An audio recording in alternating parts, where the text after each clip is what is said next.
राज्यसभा में 15 राज्यों की 56 सीटों के लिए चुनाव हो रहे हैं और इनमें से 12 राज्यों की 41 सीटों पर सांसदों का चयन निर्विरोध हो चुका है। अप्रैल के महीने में सभी राज्यों में कुल 56 राज्यसभा सांसदों का कार्यकाल खत्म हो रहा है।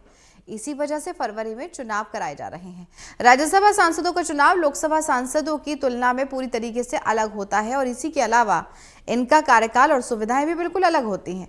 यहाँ हम राज्यसभा सांसदों की सैलरी, उनका कार्यकाल और उनको मिलने वाली जो सुविधाएं उनके बारे में आज बात करने वाले हैं।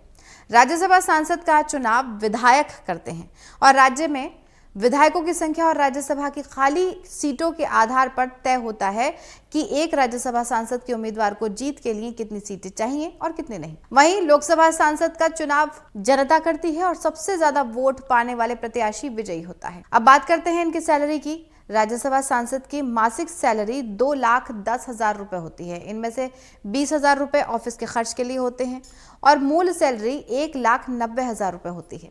इनमें सभी भत्ते भी शामिल होते हैं। वेतन के रूप में राज्यसभा सांसदों को हर महीने सिर्फ 16,000 रुपए ही मिलते हैं, लेकिन जितने दिन सदन चलता है उतने दिन के लिए रोजाना 1,000 रुपए दिए जाते हैं। अब इसके अलावा 20,000 रुपए संवैधानिक भत्ता भी होता है, वो भी इनको मिलता है। बात आती है सुविधाओं की कि सुविधाएं कैसी होती हैं। तो राज्यसभा सांसद को हर महीने एक फर्स्ट क्लास एसी और एक सेकंड क्लास एसी का पास भी मिलता है। हवाई यात्रा में भी उन्हें किराए का सिर्फ 25% हिस्सा ही देना पड़ता है। ये सांसद हर साल अपने साथ में किसी एक व्यक्ति को लेकर के 34 हवाई यात्राएं बिल्कुल फ्री में कर सकते हैं, बहुत आराम से। अब इसके अलावा इनका कोई रिश्तेदार भी अगर जाए या चाहे तो साल में 8 हवाई यात्राएं जो है वो भी फ्री में उनके साथ कर सकता है। अब राज्यसभा सांसद 2 टेलीफोन भी रख सकते हैं, ये उनको सुविधा मिली हुई है। इनमें से एक घर और एक ऑफिस में हो सकता है। इनमें हर साल 50,000 लोकल कॉल किए जा सकते हैं। अब बात आती है, प्रश्न उठता है कि आखिर कैसे होता है राज्यसभा का चुनाव। राज्यसभा के चुनाव में सभी राज्यों की विधानसभाओं के